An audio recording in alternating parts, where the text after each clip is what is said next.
To the પોઈન્ટમાં આજે આપણી સાથે વાત કરવા માટે ભાજપના વરિષ્ઠ નેતા પુરુષોત્તમ રૂપાલાજી ઉપસ્થિત છે। રૂપાલાજી, સ્વાગત છે આપનું આ વિશેષ રજૂઆતમાં। જી નમસ્કાર। રૂપાલાજી, સૌથી પહેલો સવાલ, આપ રાજનીતિના ખૂબ જૂના ખેલાડી છો। ભાજપનું જે મિશન છે 272+, કેટલું નજદીક લાગે છે આપને, કેટલું દૂર? જો ભારતીય જનતા પાર્ટી દ્વારા 272 મિશન એ એક રણનીતિના ભાગ તરીકે કરેલી વ્યવસ્થા છે, એક યોજના છે। મને કેટલું દૂર લાગે કે નજદીક લાગે, તમારા ટાઇટલ પ્રમાણે ટુ ધ પોઈન્ટ વાત કરું તો દેશની જનતાને માટે આ ટાર્ગેટનું મહત્ત્વ અને મૂલ્ય શું છે એ બાબતની આપણે ચર્ચા કરવી જોઈએ। રૂપાલાજી, કબડ્ડી આપની પ્રિય રમત છે।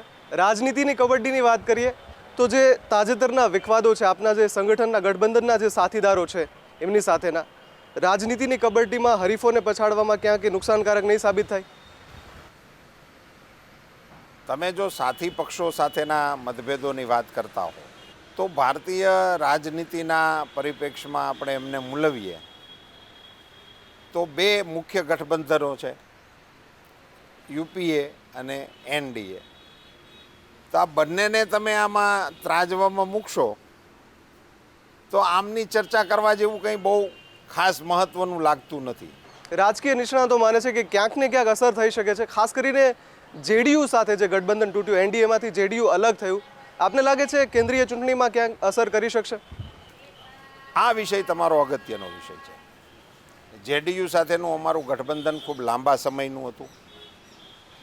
ઘણા રાજકીય પરિણામો અમારા ગઠબંધનને કારણે ખાસ કરીને બિહારમાં અમને મળેલા હતા। અમારી સરકાર ત્યાં સંયુક્ત રીતે ચાલતી હતી। આ ગઠબંધનને તોડવા માટેનું નિમિત્ત એ ભારતીય જનતા પાર્ટી નથી બની, એમના નેતાઓએ જે આગ્રહ રાખ્યો, જે દુરાગ્રહમાં પરિણમ્યો અને પરિણામે આ ગઠબંધન તૂટ્યું છે। દેશમાં મોદી વેવ છે એવો દાવો ફરી એકવાર આપનો છે? એ દાવો હું નથી કરતો, ભારતીય જનતા પાર્ટી નથી કરતી। પક્ષના કેટલાક નેતાઓ કહી ચૂક્યા છે દેશમાં મોદી વેવ છે। પક્ષના નેતાઓ તો લોકોની તાસીર જોઈ અને નિવેદનો કરે છે। આપ બધા એના સાક્ષી છો। નરેન્દ્રભાઈ વડાપ્રધાન પદના ઉમેદવાર તરીકે પસંદ થયા ત્યાર પછીની કેટલીક ઘટનાઓ તમારા ધ્યાનમાં હશે જ। મેં પોતે હાદા ફટાકડાને કારણે સભાઓ તૂટતી જોઈ છે। 5 ફટાકડા ફોડી નાખે ને તો સભા વિખેરાઈ જાય છે। એક રેઢિયાર ગાયને કારણે સભા વિખેરાતી જોઈ છે। તો 7 થી 8 બ્લાસ્ટ થાય, જેમાં 2-3 માણસોની જાનહાનિ થાય, લોકોના હાથ પગને ઉડતા લોકો જોવે અને છતાં સભા શાંતિપૂર્ણ રીતે સંપન્ન થાય, એને આપ શું કહેશો? એટલે ક્યાંક ને ક્યાંક આપ કહી રહ્યા છો કે મોદી વેવની અસર હતી કે લોકો ત્યાં ઉપસ્થિત રહ્યા। રૂપાલાજી, જો એવો માહોલ હોય, લોકો આજે એને કાન દઈને સાંભળે છે। બિલકુલ, જો રૂપાલાજી એવો માહોલ હોય તો પછી મોદીજી 2 બેઠક પરથી કેમ ચૂંટણી લડી રહ્યા છે? સૌથી મોટો સવાલ છે। હવે મને એ નથી સમજાતું કે આ 2 બેઠક પરથી ચૂંટણી લડવી એને એમની લોકપ્રિયતા સાથે કે એમની ઇફેક્ટ સાથે કે એમના જય પરાજયની સાથે જોડી। કોંગ્રેસનો દાવો છે કે 1 બેઠક પરથી લડવું અસલામત માની રહ્યા છે, એટલે 2 બેઠક પરથી લડી રહ્યા છે। જુઓ, આ તો વિપક્ષ તરીકે એને આ કહેવાનો અબાધિત હક છે, એટલે એ બાબતે તો મારે ટીકા કરવી નથી। નરેન્દ્ર મોદી ગુજરાતની કોઈ પણ સીટ ઉપરથી લડે તો એમાં એને સલામતી ન સલામતીનો વિષય ક્યાં લાગુ પડે છે? નરેન્દ્રભાઈ ધારાસભા આટલી લડ્યા તો મને યાદ છે કે રાજકોટ વખતે એમણે થોડોક ટાઈમ આપ્યો હતો, એ સિવાય તો એકેય ચૂંટણીમાં ફોર્મ ભરાવા આવે છે, પછી તો એ કોઈ દિવસ ચૂંટણી લડવા આવતા નથી। વારાણસીની સીટ ઉપર નરેન્દ્રભાઈ ચૂંટણી લડે તો ઉત્તર પ્રદેશ અને બિહાર બંને રાજ્યની અંદર વડાપ્રધાનના ઉમેદવાર અમારા વિસ્તારમાંથી લડે છે, એનો એક સામાન્ય લાભ ચૂંટણીમાં પાર્ટીઓને અને પક્ષોને મળતો હોય છે। એ આવા માહોલની અંદર લેવા માટેની પાર્ટીની સાવ સાધારણ અને સરળ પ્રક્રિયા છે। બિલકુલ રૂપાલાજી, પાછળ કોઈ મોટી રાજનીતિ નથી। બિલકુલ, કોંગ્રેસ મુક્ત ભારતની ભાજપની વાત છે કે કોંગ્રેસ મુક્ત ભારત કરવું છે, પરંતુ ભાજપની સ્થિતિ એવી છે છેલ્લા કેટલાક સમયથી સતત કોંગ્રેસીઓ ભાજપમાં જોડાઈ રહ્યા છે। કોંગ્રેસ મુક્ત ભારતને બદલે કોંગ્રેસ યુક્ત ભાજપ થઈ રહ્યું છે? એને શબ્દો અને વ્યાકરણની દૃષ્ટિએ આમ જ મૂલવી શકાય, પણ કોંગ્રેસ મુક્ત ભારત એને આમ આપ કેવી રીતે મૂલવવા માગો છો? કોંગ્રેસના લોકોનું અસ્તિત્વ ખતમ થઈ જાય? જેટલા લોકો કોંગ્રેસમાં માનતા હોય એટલા લોકો આ દેશમાંથી અદૃશ્ય થઈ જાય એવી કલ્પના હોઈ શકે? એવું ના હોય. કોંગ્રેસ મુક્ત ભારતનો અર્થ થાય છે કોંગ્રેસી માનસિકતા સાથેની જે રાજનીતિ છે વર્તમાન કોંગ્રેસની, એનાથી દેશને મુક્ત કરવાનો હોય છે. એ વ્યક્તિઓથી મુક્ત એ જ કરવાનો ના હોય. માનસિકતાના નેતાઓ આપના પક્ષમાં આવીને નુકસાન નહીં કરે આપને? એ જ માનસિકતાના નેતાઓ અમારા પક્ષમાં આવે છે એનો અર્થ એ થાય છે કે તેઓ હવે અમારી વિચારસરણીને અનુસરવા માટે આવે છે. આપ જે રીતે કહી રહ્યા છો રૂપાલાજી, કોંગ્રેસની જે સ્થિતિ છે ટિકિટની વહેંચણી પછી, એના કરતાં ખરાબ પરિસ્થિતિ ભાજપની દેખાઈ રહી છે. ખૂબ જ અસંતોષ સામે આવી રહ્યો છે. ઘણી બધી જગ્યાએ દેખાવો થઈ રહ્યા છે દેશમાં. એ તમારી વાત જે દ્રશ્યોને સાથ આધારે કહીએ તો એક બાજુ તરત આપણને પ્રાથમિક દૃષ્ટિએ સાચી લાગે છે, પણ કોંગ્રેસમાં હવે ટિકિટ લેવાવાળા જ નથી તો ડખો કોણ કરશે કે ભાઈ આમાં ટિકિટ લો એટલે સંસદ સભ્ય થઈ એટલે જવાય. ટિકિટ લેવાની પડાપડી છે એમ કહો છો? એને કારણે ઘસારો આમ સમય કરતાં વધારે થયો છે. અમે પણ ટિકિટો માટે અહીંયા સાંભળવા બેસીએ છીએ ઘણા સમયથી, તો ઘણી વખત તો અમારે સંસદની અંદર ઉમેદવારોને મનાવવા ગોતવા જવા પડતા હોય. એટલે કે જે ટિકિટની એનો પડાપડીની એક જે રસ થયો જે છે. રસની આપ વાત અને કરી એ રહ્યા છો. રસ છે એ પણ ભારતીય જનતા પાર્ટી પ્રતિ આમ જનતાનો લગાવ એ ઉમેદવારો અનુભવી રહ્યા છે એને કારણે છે. જો એવો ધસારો છે, જો એવો રસ છે, ટિકિટ માટે પડાપડી થઈ રહી છે ભાજપની ટિકિટ માટે, તો પછી કેટલાક જે કલંકિત નેતાઓ છે એમને કેમ ટિકિટ અપાય છે ભાજપમાંથી? આઈ થિંક કલંકિત નેતાઓવાળી જે વ્યાખ્યા છે એને થોડીક વધારે સ્પષ્ટ કરવાની આવશ્યકતા છે.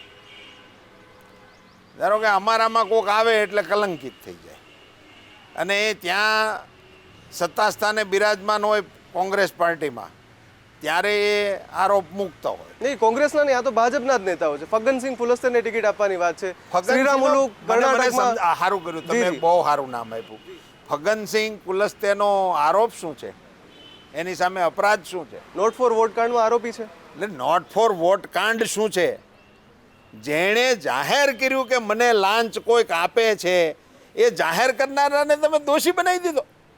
કમનસીબી છે આ દેશની કે આવું કરનારાને ઇનામ આપવાને બદલે આરોપી બનાવી દીધો. તો કેમ આરોપ લાગ્યા એમના પર? અરે બનાવી દીધો. એ તો આ દેશના લોકતંત્રની અને દેશની સરકારોએ પાવર ઓફ મિસયુઝ જેને કહેવાય સત્તાનો, એનું શ્રેષ્ઠ ઉદાહરણ એ આ ફગ્ગનસિંહ કુલસ્તે છે. એ માણસે રૂપિયા દેખાડ્યા તમારા ઘરમાં આવીને, સંસદના ફ્લોરમાં આવીને. શ્રીરામુલુને ટિકિટ આપવાની વાત છે, એમાં પણ આપના પક્ષમાં નારાજગી છે ટોચની નેતાગીરીમાં. જુઓ, મતભેદો, આ એક કુટુંબ હોય 5 જણાનું, તો એમાં 5 આપણા કુટુંબના વિષયોમાં આપણા મતભેદો હોય છે. તો હવે આ તો આખા દેશને ચલાવવા માટે રાજકીય રીતે ભેગા થયેલા લોકો હોય, તો દરેકના મતમાં નાના મોટા ડિફરન્સીસ હોવા જ જોઈએ, અને હોય એને હું તો લોકશાહી માટે સારું લક્ષણ કહું છું. પણ રૂપાલાજી, જ્યારે જનમત આપવાનો લોકોનો જ્યારે અધિકાર, મતાધિકારનો ઉપયોગ કરશે, ત્યારે આ બધી બાબતો બિલકુલ અસર નહીં કરે, આપ માનો છો એમ? લોકો મતદાન કરતી વખતે કાળઝાળ મોંઘવારીને યાદ કરશે કે અમારી પાર્ટીની આવી નાની મોટી? મને તો અત્યારે એ નથી સમજાતું કે દેશમાં એક પ્રકારનો ભયાનક અજંપો હતો મોંઘવારીને લઈને. દેશમાં એક ભયંકર પ્રકારનો રોષ હતો ભ્રષ્ટાચારને લઈને. આ બધા જ મુદ્દાઓને કયા એવા મોટા કારણો ઊભા થયા છે જેને કારણે સાઇડલાઇન કરી દેવામાં આવે? એ જ કહું છું રૂપાલાજી, જો એ મુદ્દાઓ સાઇડલાઇન થઈ ગયા, એ શેને મુદ્દાઓ માટે સાઇડલાઇન થઈ ગયા તો શેને આપને માટે નુકસાન પણ શેને માટે? હું નથી માનતો કે મતદારોના મનમાંથી એને સાઇડલાઇન કરી શકાય. થશે. અરવિંદ કેજરીવાલ અહીંયા યાદ આવે છે. આમ આદમી પાર્ટી આપની માટે કેવડું મોટું ફેક્ટર છે? હું આમ આદમી પાર્ટીને સમાચાર સાંભળવામાં એક ચેન્જ મળે એનાથી વધારે નથી ગણતો. રૂટીન દિલ્હીમાં સમાચારો સાંભળતા હોય તો એક ચેન્જ મળે. આમ આદમી પાર્ટીનો દાવો છે કે અરવિંદ કેજરીવાલે ગુજરાતમાં 4 દિવસ આવીને જે કર્યું, એનાથી ઘણા બધા એવા મુદ્દાઓ છે ગુજરાતના વિકાસના પોકળ દાવા ઉઘાડા પાડી દીધા આમ આદમી પાર્ટીએ. એટલે જ્યારે પરત જતા રહ્યા પછી અહીં પાછળથી ફરિયાદો કરવામાં આવી એમની વિરુદ્ધમાં. કોણે કરી? ટોલ નાકા મામલામાં ફરિયાદો થઈ, આચારસંહિતા ભંગની કોણે ફરિયાદો કરી એમ મારો ખાલી એટલો સીધો સવાલ છે. અમારી સરકારે કરી, પક્ષે કરી અમારા હશે ને? ભારતીય જનતા પક્ષે પાર્ટીએ કરી હશે કરી, ને? ભારતીય જનતા પાર્ટીએ કરી, પક્ષે કરી હશે ને? ભારતીય જનતા પાર્ટીએ કોઈ ફરિયાદ કરી હોય એવું જો આપના ધ્યાનમાં હોય તો મને કહો. રાજકીય રીતે અમે એટલા બધા અહીંયા છીછરા નથી કે કોઈ અમારી વિરુદ્ધમાં એક વાત કરે એટલે અમે એની વિરુદ્ધમાં ફરિયાદ કરીએ.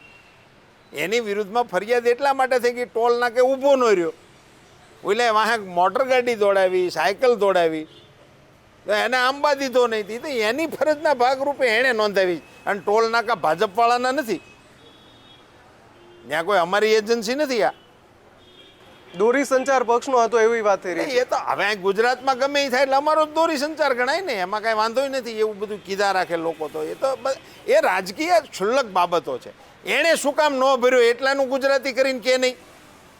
હાલો ને, અમારો દોરી સંચાર નહીં, હું જ કરું ફરિયાદ, તો મને તો હક છે ફરિયાદ કરવાનો. ભાઈ તું મારા રાજ્યનો ટેક્સ દીધા વગરનો વિયો હું કામ ગયો? એનો ખાલી એટલા પૂરતો જવાબ દો ને, દોરી સંચાર ગમે એનો હોય. ચલો, આપ માનો છો કે રાજનીતિમાં દુશ્મનને નાનો ન ગણાય. બિલકુલ. અરવિંદ કેજરીવાલે જે મુદ્દા ઉઠાવ્યા, કેમ એના જવાબ ન આપવામાં આવ્યા? ખૂબ જ પાછળથી જ્યારે આ વાત ઉઠી, ઉહાપો થયો, ત્યારબાદ પ્રવક્તા પ્રધાનો સામે આવ્યા. ના, સાંભળો, મારે અરવિંદ કેજરીવાલને એટલું જ પૂછવું છે કે ભાઈ તને આ બે જ ઉદ્યોગપતિ કેમ ધ્યાનમાં આવે છે? અદાણી અને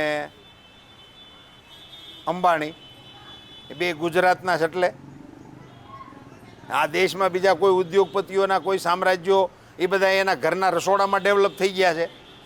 એના બાકીના ઔદ્યોગિક સામ્રાજ્યોની જમીન એમના બાપદાદાઓ એમને વારસામાં આપીને ગયા છે. બાકીના બધા ઉદ્યોગપતિઓને કોઈ સરકારી સહાય મળતી નથી. મારે તો ગુજરાતી તરીકે નાગરિકોના અને ગુજરાતવાસીઓના ધ્યાનમાં મુદ્દો મૂકવો છે કે માત્ર ગુજરાતને બદનામ કરવા માટેનું આ પણ એક ષડયંત્ર છે. આ બે ઉદ્યોગપતિઓ આ ભાજપની સરકાર આવ્યા પછી એના બેના ખાતમુહૂર્ત થયા છે.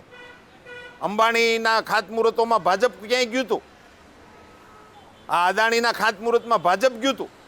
આ બે ઉદ્યોગકારો ગુજરાતના છે, બંનેએ વિકાસ કર્યો છે, પોતાના આપબળે કર્યો છે. અને એમને જ્યારે જ્યારે સરકારની મદદની આવશ્યકતા પડી છે તો સરકારની ફરજ હોય છે કે જે ડેવલપિંગ ઉદ્યોગપતિઓ હોય એને મદદ કરવી. અને ઘણા ઉદ્યોગપતિઓને મદદ ઘણા પક્ષની જ્યાં જે રાજ્યની સરકારો હોય કરે છે. કેન્દ્રની સરકાર દેશમાંથી વિદેશમાંથી ઉદ્યોગપતિઓને તેડાવે છે, તો હું વેલા કરવા તેડાવે છે? આ બધા રાજ્યના મુખ્યમંત્રીઓ બધા ઉદ્યોગપતિઓને પોતપોતાના રાજ્યમાં તેડાવે છે. એના માટે તેડાવે છે ને એના છોકરા છોકરીઓ વર્તા નથી એટલા માટે તેડાવે છે. પણ ઉદ્યોગપતિ પણ આવી ક્ષુલ્લક વાતો ગુજરાતના બે જ ઉદ્યોગપતિઓના નામ લઈને કોઈ રાજકીય નેતા કરે એટલે મને એમાં બૂ આવે છે. Let me tell you very frank, એ ગુજરાતીઓને બદનામ કરવાનો પ્રયાસ છે, ગુજરાતની સાહસિકતાને બદનામ કરવાનો પ્રયાસ છે.